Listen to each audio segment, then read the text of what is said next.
All right, let's get it. Well, I'm Dax Ewbank. Glad that you guys are here and glad to be here. I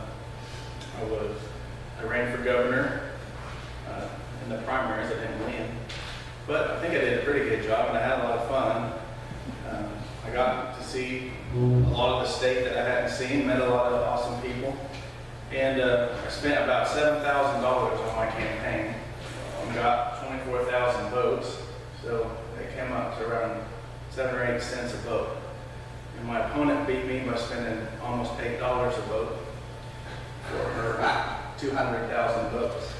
So she spent $1.4 million versus my $7,000. So either, like I said, I either bought all the cheap votes, or with about $10,000 more I could have won. So I don't know which one it is. I'll just leave it for everybody else to decide. But what was good is to get out and to talk about liberty, which is my passion, and to see that people do respond to it. People in the party and the activists respond to it. People in general have never heard of it and they don't understand it.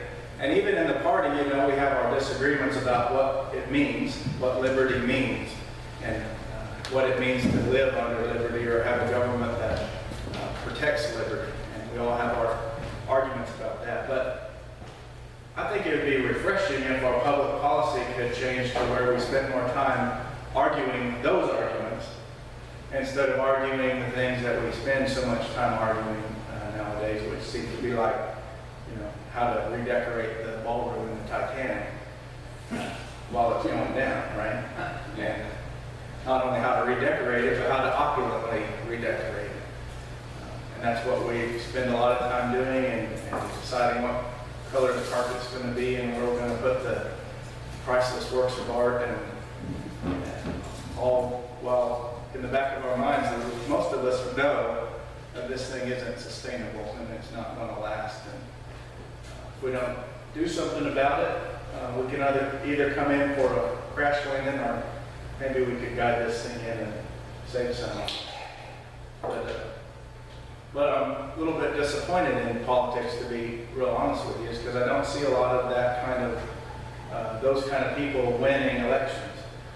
What I see winning elections is sound bites, talking heads, and your basic media campaigns. Whoever has the best PR firm and media buys behind them, that's who wins. And that is a low information strategy. The voters are, you know, everybody says, well, that's democracy. Well, we don't live in a democracy. We live in a constitutional republic.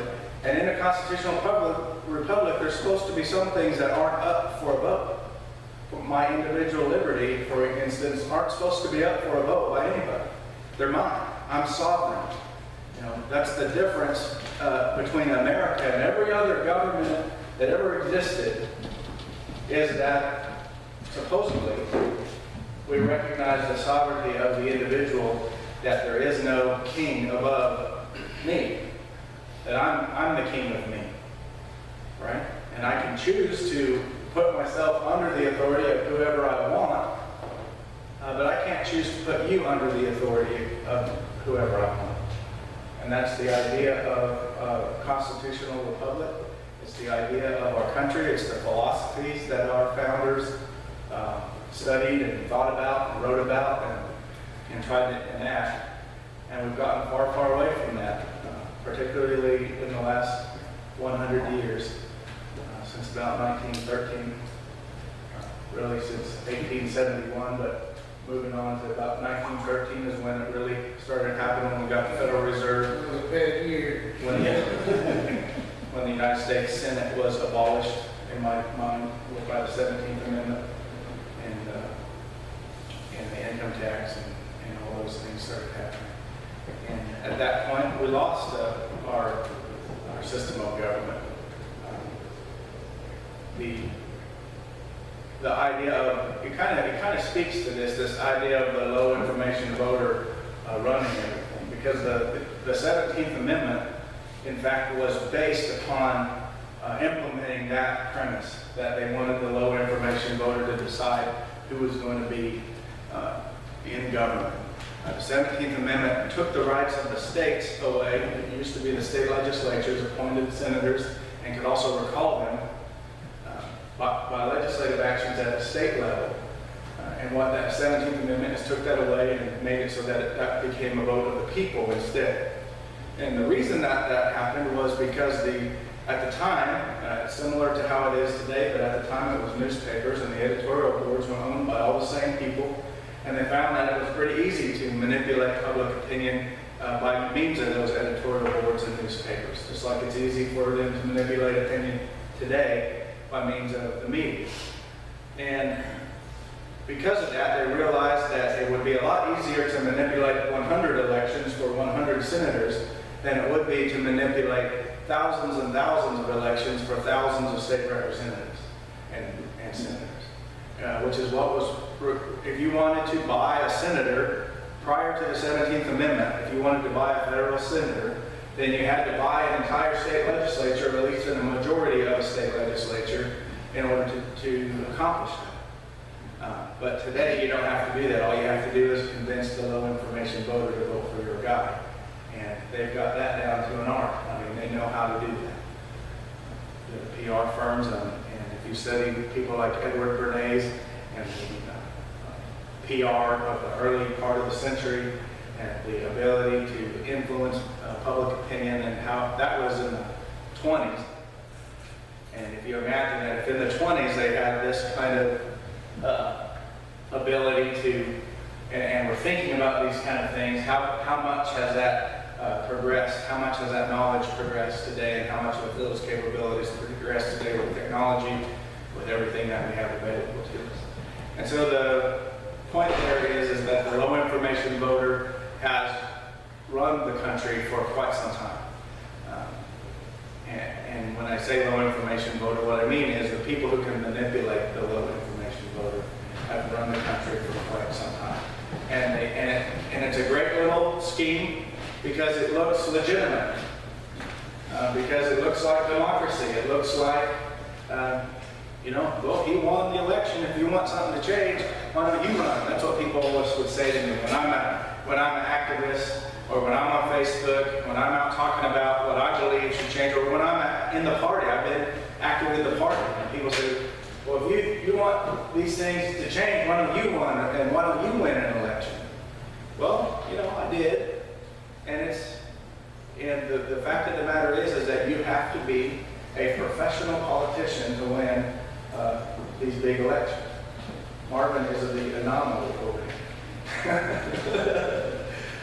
But to win, and it became very striking to me when as soon as I ran, as soon as I filed for the ethics deal, I realized just how much money controls the system. Now, really, you know that, right? In your mind, yeah, it's run by money. But what I didn't realize is how, to the depth at which that is true, okay? And to the fact that when I say money runs this elections, the way that our campaign finance rules are set up, and the way that these politicians have to live their life in order to keep their job and keep getting reelected, they literally have to become like a whole new kind of person. They have to become a corporation called a political campaign. They have to create this corporation. They have to be the president of it. They have to run it like a business. And everything they do, from the meals they eat, to the car they drive, to where they live, they are thinking about, can I write this off as a campaign expense? Okay? And so what I was a little bit, disappointed, because it's not as lavish as you imagine. Okay? It's not this opulent life. A lot of these people are living hand to mouth on campaign contributions, and literally counting on these things for their car payment, and their house payment, and their clothes, and their groceries, and their meals. They're living hand to mouth in this way. And so can you imagine somebody living hand to mouth in that way, how dependent they might become on those campaign contributions? And if you became that dependent on those campaign contributions for your day-to-day life, how much would those contributors be able to have influence over you? And then you realize that when I'm talking about they have influence over the politicians, I'm not talking about, oh, this guy got promised a trip to Paris if he votes for this. Okay, no. This guy's worried that he won't be able to eat next month or sustain his lifestyle if he doesn't vote for this. Okay? It's a wholly different kind of motivation and a wholly different way of thinking because of the way our campaign finance laws are written, the way they work, it sets up that lifestyle. Our campaign finance laws are written in such a way that make it impossible almost to run a grassroots campaign. Because when I would call up and I say, what if somebody else wants to make signs for me? And they say, well, you have to turn it in as an in-kind contribution. Well, but I'm not doing it. Somebody else is doing it. Well, it doesn't matter. And so you see what happens is people aren't free to speak. They aren't free to support their own candidate. If they decide they want to go spend over $50 of their own money to support me, now all of a sudden it becomes basically a felonious act if they don't report it properly. And so you can see now how much control and how controlling the whole campaign finance process is, and the whole point of it is to keep that low information voter strategy going, because that is the tried and true and known way for elections to keep being won by the people that are in power, by the people that can control the way that we as Americans come to understand what's going on around us. Okay? They control the media, they control the news, they control literally how we think about things. They put the ideas in our minds about how we think about policies, how we think about different things. And so that started with the 17th Amendment to the Constitution. Really was the death blow, I believe, to our Republican form of government.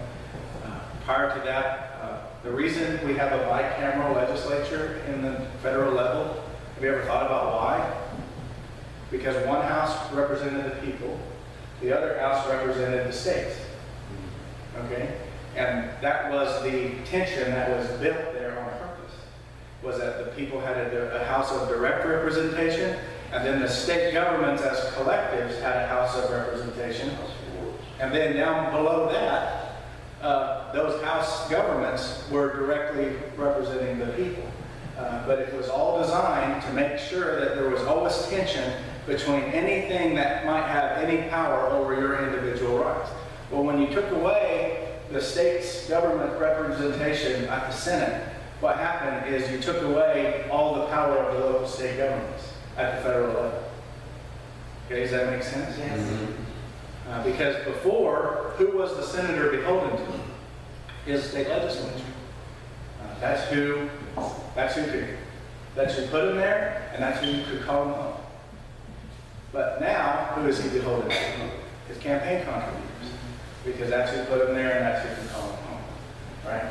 And so that's the problem with that. One of the things that happened in 1913, the 17th Amendment. It basically turned our government into a low information voter-run government.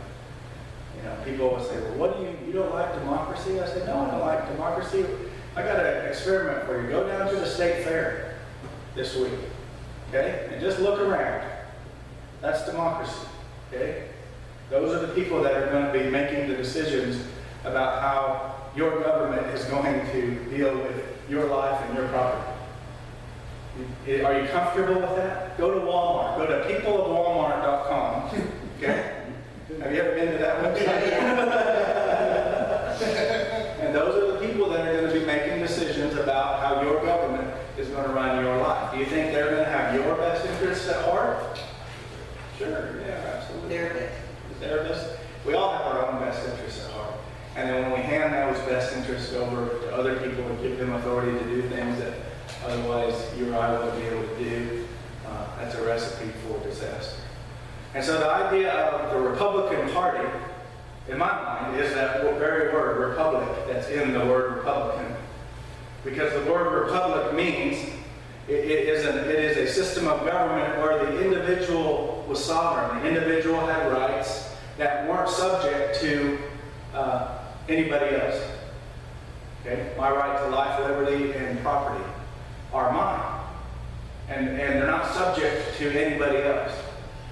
And they're not up for a vote. The majority can't vote to take away my rights to life, liberty, and property because they're mine. They're not theirs. They don't belong to them. When I ran for governor, my campaign had two platform claims. One was do everything you have agreed to do, and two was don't encroach on other people or their property. Because these are the two rules that I live by. They're the rules that I teach my kids to live by. And I think they're the rules that everybody ought to live by. Because if everybody lived by those two rules, then we'd have a moral and peaceful society. It's when people violate one of those two rules that we have conflict and that we have violent activity in our society, right? So if you violate the rule, do everything you've agreed to do, then you've created a civil case, right? We had a contract and you violated the contract, so now I have some kind of cause against you. If you violate the rule, do not encroach on other people or their property, then you've created a criminal case. You've stolen my property or you violated my person, and now I have a claim against you. It's moral for me to retaliate in order to make things right. In only those two cases. There's no other case where it's moral for me to encroach or retaliate against you. In only one of those two cases is it moral for me to be able to force you to do something. If you've encroached on me, like if you've stolen something from me, then it's perfectly moral for me to come and take it back. Right? If you promised to do something and we had a contract, then it's moral for me to come and compel you to fulfill your part of the contract or otherwise compensate me for what I was out because of your promise, right? And so those are the only two cases where it's okay for people to kind of encroach on one another. But the government seems to think that it has this other set of morality where it can encroach on people outside of those two rules for the common good, or all of these different flowery words that they put out there. And guess what? That sells to the low information voter. It sells hardcore, right? I mean, that's why we have the welfare programs that we have today. That's why we have a lot of the things. And to be honest, that's why we have a misinterpretation of police powers in our country, where we believe that police somehow have an additional authority to use violence that the rest of us don't have. And it's morally not true. If a policeman uses violence in a way that I'm not allowed to use violence, our laws may not judge him guilty, but God will, okay? Because it was unjust what he did, right? Now, if I were a policeman, that would concern me greatly. And if I were a policeman and an honorable policeman, and I think there's lots of honorable policemen, that it would concern me greatly that our country has evolved into this system that gives them that power to do the things that they do. Because what they are becoming is the enforcers, the tax collectors, the revenue generators of the state. And they're losing the heroic part of their job. Okay? Like a fireman, we say that's a heroic job, right? Why is it a heroic job? Because a fireman will run into a burning building and risk his own life to save somebody else's life. Right? And a policeman is a heroic job too for a similar reason, but a little more complicated.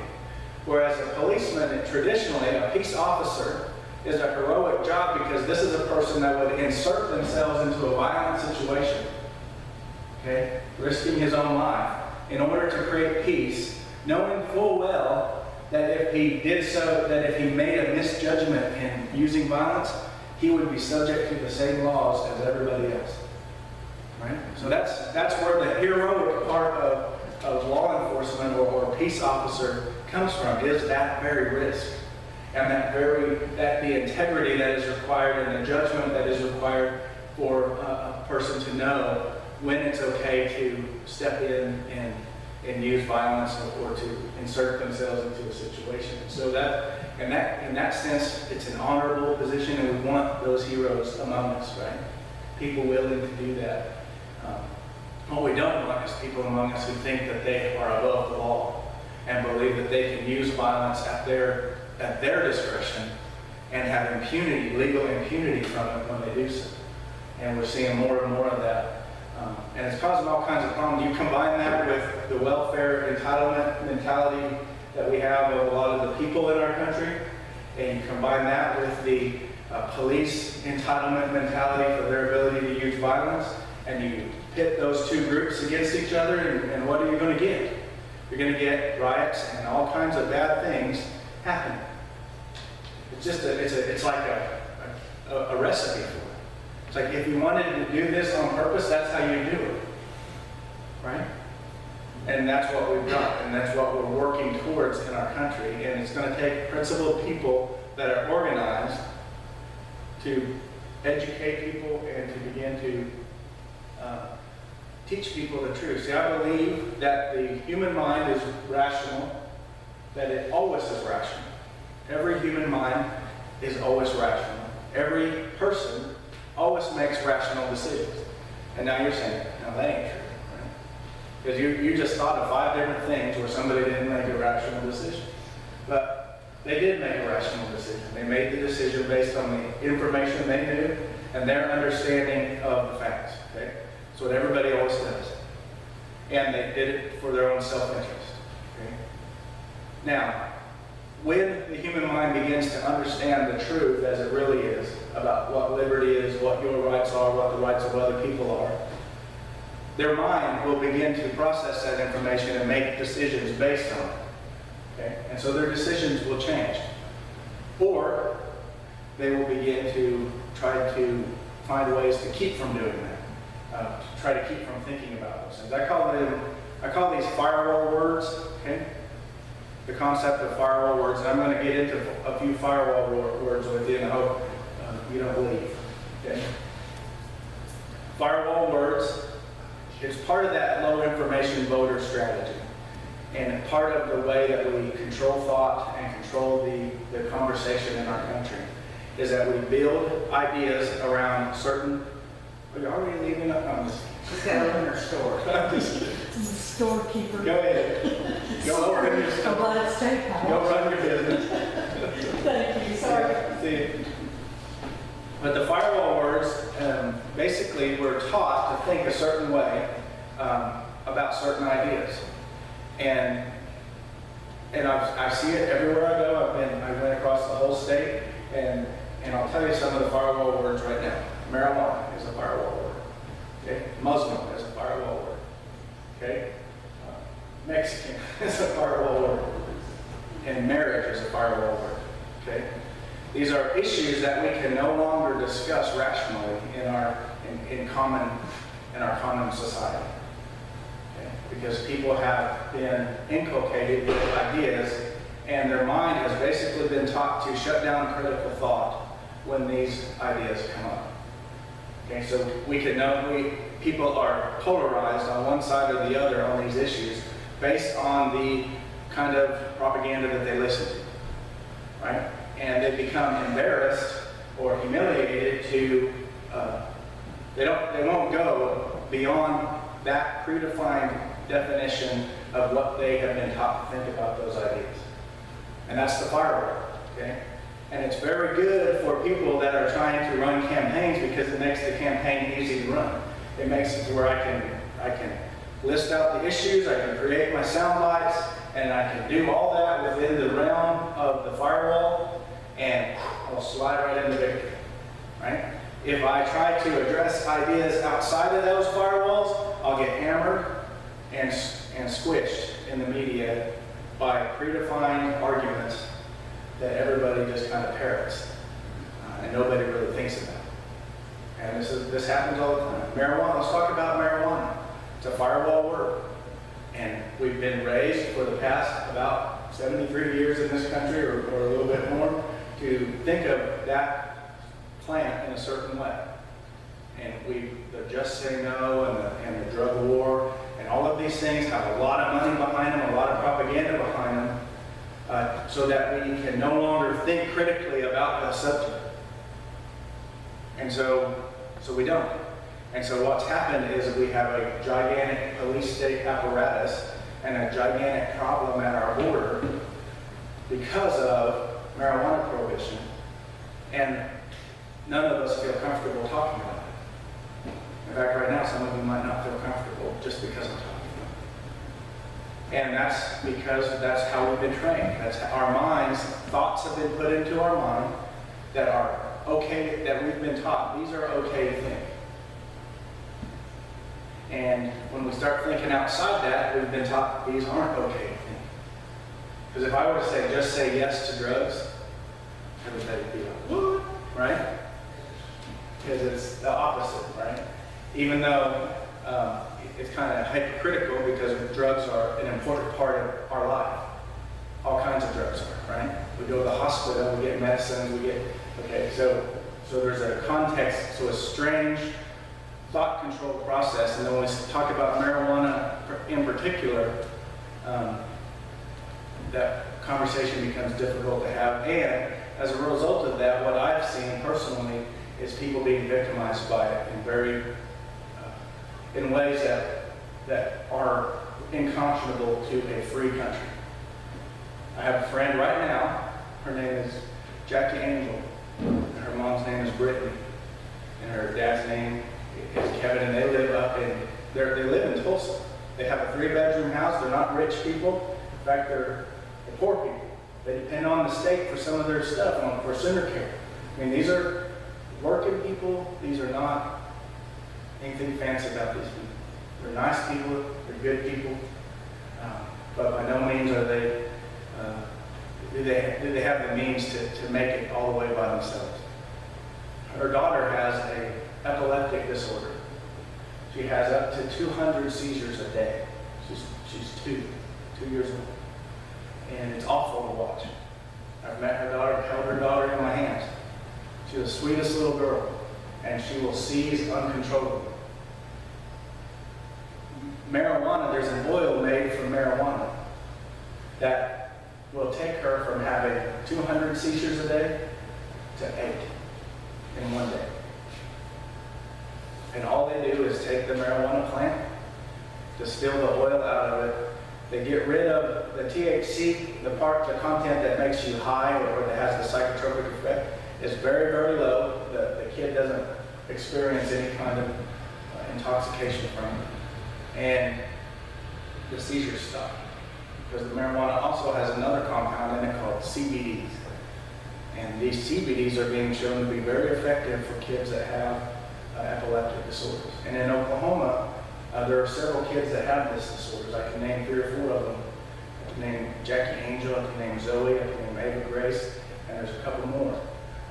Just in Oklahoma that I know about, okay, that have this problem. And right now, Brittany and her husband and Jackie, they've had to leave their other 2 kids in Tulsa to live with family and go to school while they live in a $29 motel room in Colorado so that they can give Jackie her medicine. That is saving her life. The seizures she has are life-threatening. And she's not the only one. There are thousands of people from all over the country that are living in Colorado in this way. And the way that we describe this living in the rest of the world is called as refugees. So they are literally living as refugees from the state of Oklahoma in Colorado so that they can try to save their daughter's life.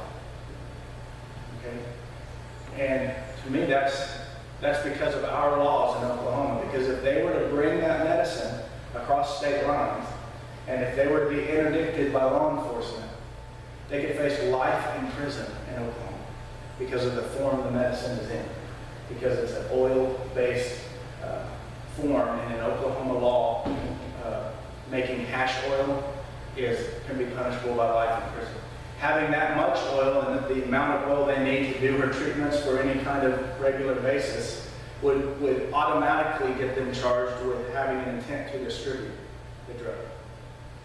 Okay? So we're talking about as soon as they cross the state line, they are looking at being arrested and imprisoned, having their home and property raided, having their property confiscated off the highway because of asset forfeiture laws in our state, having their child taken from them by DHS, all for a non-intoxicating substance that is saving their kid's life.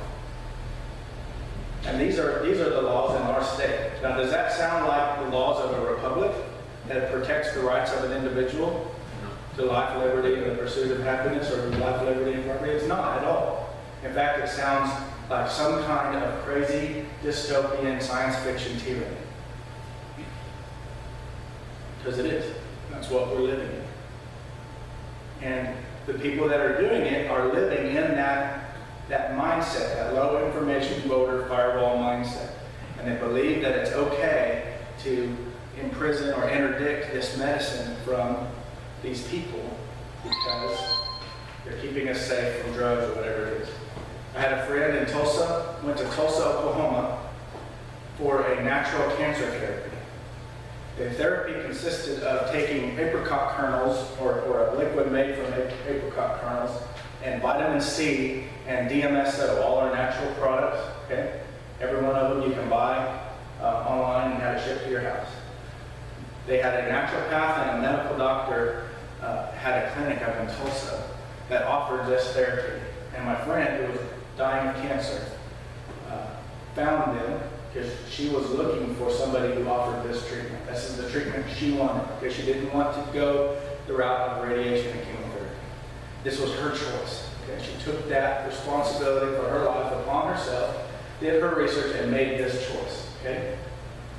You can agree or disagree with the choice, but the choice was hers, and she took it upon herself to make it. She went to Tulsa, Oklahoma. They began the treatment. The treatment was to consist of 8 days being in the clinic with the oversight of the naturopath and the medical doctor, teaching them how to do this therapy.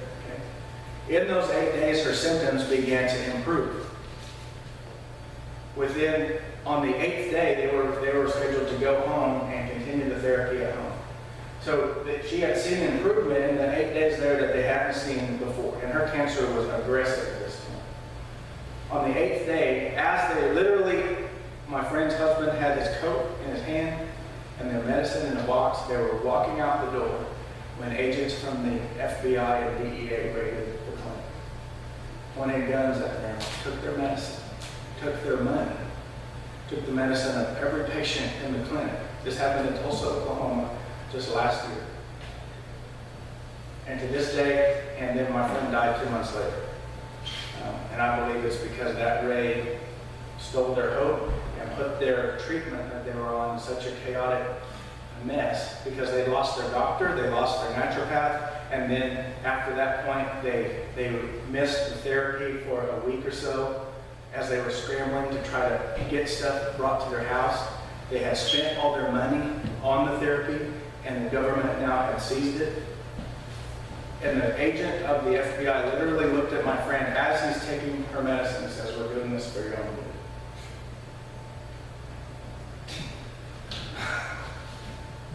And this is in a free country, right? This is the things that we have to change, and this changes by changing ideas. I don't know anybody that wants to put up with that, and I don't know anybody that wants to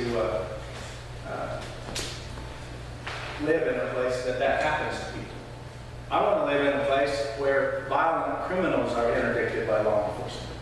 I want to live in a place where people who are fraudulent are interdicted by law enforcement and taken off the street and forced to repay what they've stolen.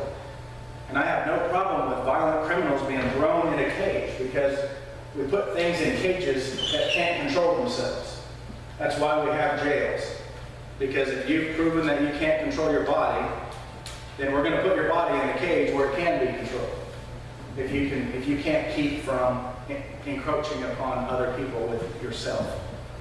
Right? I don't have any problem with that. I don't think those prisons should be privately funded. I think they should be a burden on the people. Because they are. That's what they are. If that makes me that's the limit of government that I want, is that. And beyond that, I think government starts to mess things up. So anyway, I guess to kind of close up here, we live in a low information voter society. What can we do about it as a party? Well, as the Republican Party, we should stand up and be the Republican Party, the party of the Republic, the party that understands what a republic is and works to put it back in place and to teach people about what it means to live in a republic, meaning individual responsibility and all those kind of things. And freedom and liberty. But those things come with individual responsibility. We can teach people that charity is a much better way to take care of those who can't take care of themselves than is theft and robbery via taxation and social welfare services. Right? And it doesn't, and charity tends not to create the long-lasting social ills that our social programs create. As a Republican Party, we have to get beyond some of these firewall words and be able to talk about them, because they're being used to steer our party and to put people in power who have nothing to do with our interests of restoring a republic. In the party, as I see it in Oklahoma, I see 4 factions in the party.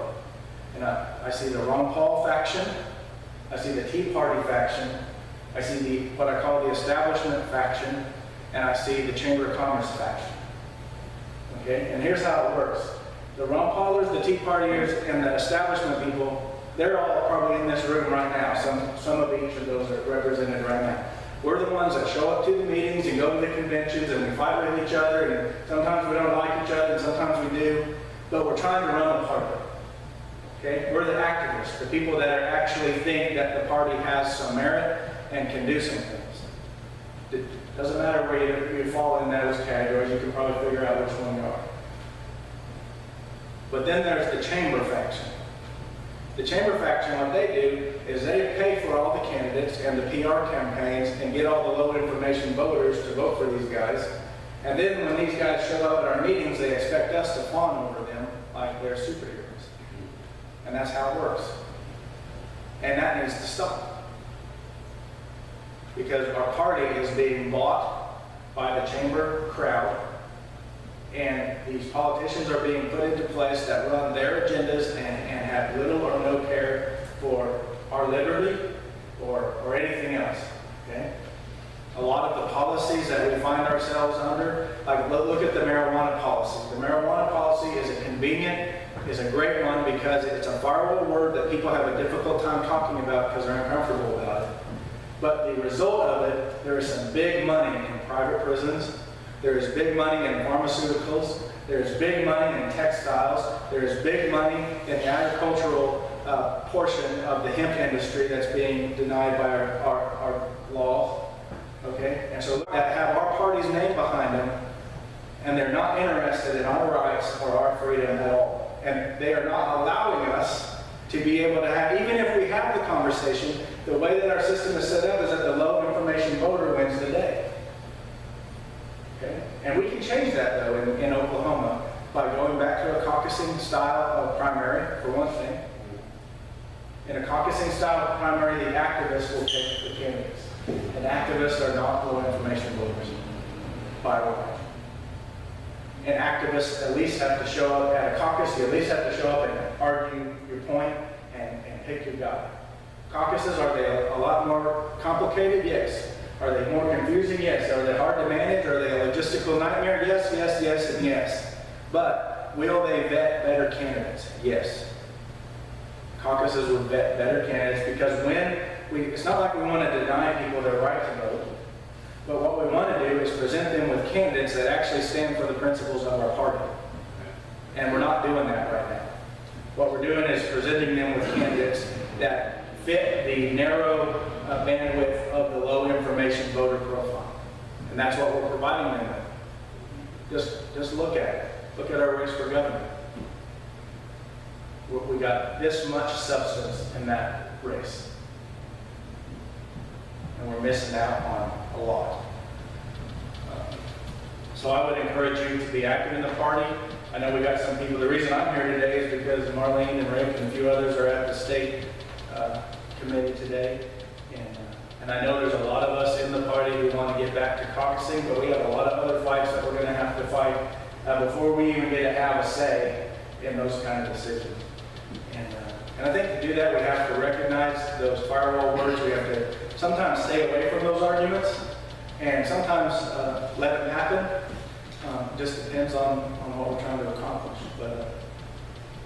But becoming a Republican Party that actually believes in the Republic again, I think is key. And that's what I encouraged everybody to do as I ran.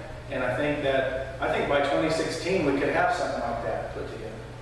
And by 2016 and by what would be 2018, we could put a governor candidate in that was truly picked by the party and vetted by activists. I think we could actually get that done, and that would be refreshing and make a big change in our state. So I appreciate you having me, and if you guys have any questions for me or want to make any statements of your own, feel free. Otherwise, I was supposed to remind you to put a donation in for the refreshments before you leave, so they can pay for it. I'll try to make it back to one of these next month. Thanks, Dax. Yep.